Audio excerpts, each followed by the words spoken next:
சொத்து சுகம் சேர்க்க வேண்டும் என்று ஆசைப்படுபவர்கள் முதலில் வாங்குவது நகைகளைத்தான். அவ்வாறு வாங்கிய நகைகளை பத்திரமாக சேர்த்து வைப்பதன் மூலம் அவர்கள் வாழ்க்கையில் ஒருவித நம்பிக்கை ஏற்படும். அதே நகைகளை ஏதாவது ஒரு சூழ்நிலைக்காக அடகு வைக்கும் பொழுது அந்த நம்பிக்கை குறைய ஆரம்பிக்கும். எப்பொழுது அந்த நகைகளை திரும்பி தங்களுடன் வைத்துக் கொள்கிறார்களோ அப்பொழுதுதான் மறுபடியும் அந்த நம்பிக்கை உண்டாகும். இந்த வீடியோவில் புதிதாக நகைகளை வாங்குவதற்கும் அதே சமயம் அடகு வைத்த நகைகளை திரும்ப பெறுவதற்கும் செய்யக்கூடிய ஒரு எளிய பரிகாரத்தை தான் பார்க்க போகிறோம். அப்படி நம்பிக்கைக்குரிய நகைகளை நம் வீட்டில் அதிக அளவில் சேர்க்க வேண்டும் என்றுதான் ஒவ்வொரு பெண்மணிகளும் ஆசைப்படுகிறார்கள். அதேபோல் அடகு வைத்த நகையை எப்படியாவது திருப்பி நம்முடன் வைத்து கொள்ள வேண்டும், மறுபடியும் அடகு கடைக்கு செல்லவே கூடாது என்ற எண்ணம் குடும்பத்தில் இருக்கும் பெண்களுக்கு இருக்கும். அப்படிப்பட்ட பெண்களுக்குரிய ஒரு எளிய பரிகார முறையை தான் இப்போது பார்க்க போகிறோம். இந்த பரிகாரத்தை எந்த நாட்களில் வேண்டுமானாலும் செய்யலாம், எந்த நேரத்தில் வேண்டுமானாலும் செய்யலாம். இதற்கு ஒரே ஒரு பொருள்தான் தேவை. இந்த பொருளுடன் நாம் சிறிய அளவு தங்கத்தையாவது வைத்திருந்தோம் என்றால் கண்டிப்பான முறையில் தங்கத்தின் சேர்க்கை நம் வீட்டில் அதிகரித்து கொண்டே செல்லும். அந்த பொருள்தான் குங்குமப்பூ.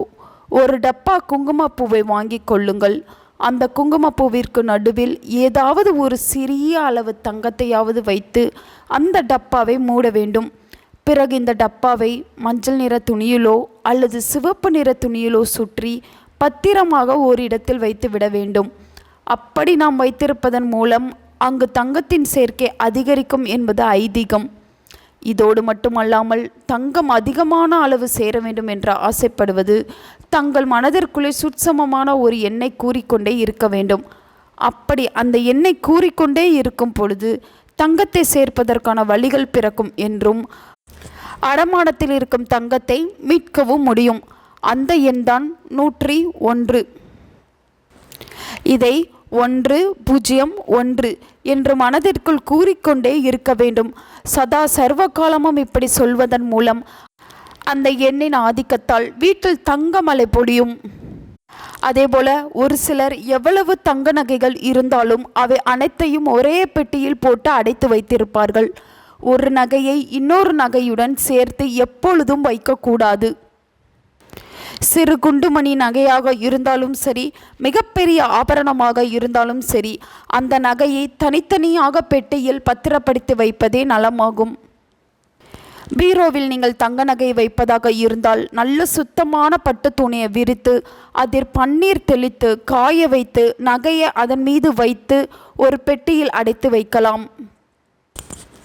ஒரு சிறிய பட்டு துணியில் கிராம்பு, சோம்பு, ஏலக்காய், பச்சை கற்பூரம், மஞ்சள், குங்குமம், சாதாரண கற்பூரம் கொஞ்சம் சேர்த்து 4-5 துளசி இலைகளையும் போட்டு சிறு முடிப்பாக முடிந்து தங்க நகைக்கு அருகே வைத்து விட வேண்டும். இதிலிருந்து வெளிவரும் தெய்வீக மனம் கமலும் வாசம் மகாலட்சுமியை நகையின் பக்கம் ஈர்க்கும். இதனால் உங்கள் வீட்டில் மேலும் மேலும் நகை சேர்ந்து கொண்டே இருக்கும் என்பது ஐதீகம். வெள்ளிக்கிழமை மகாலட்சுமிக்கு பூஜை செய்யும் பொழுது நகையை பூஜையில் எடுத்து வைத்து வழிபட வேண்டும். அப்பொழுது தங்கம் மேலும் மேலும் சேர்வதற்கு நிறையவே சாத்தியக்கூறுகள் உருவாகும். பூஜையில் வைக்கும் பொழுது ஒரு கலசத்தில் தண்ணீர் ஊற்றி அதில் மஞ்சள் தூள் மற்றும் கல்லுப்பு சேர்த்து நகைகளை அதில் போட்டு வைக்க வேண்டும். பூஜை முடிந்த பின்பு எடுத்து அந்த நகைகளை நாம் அணிந்து கொள்ளலாம். அப்படி இல்லை என்றால் பீரோவில் வைத்து விடலாம்.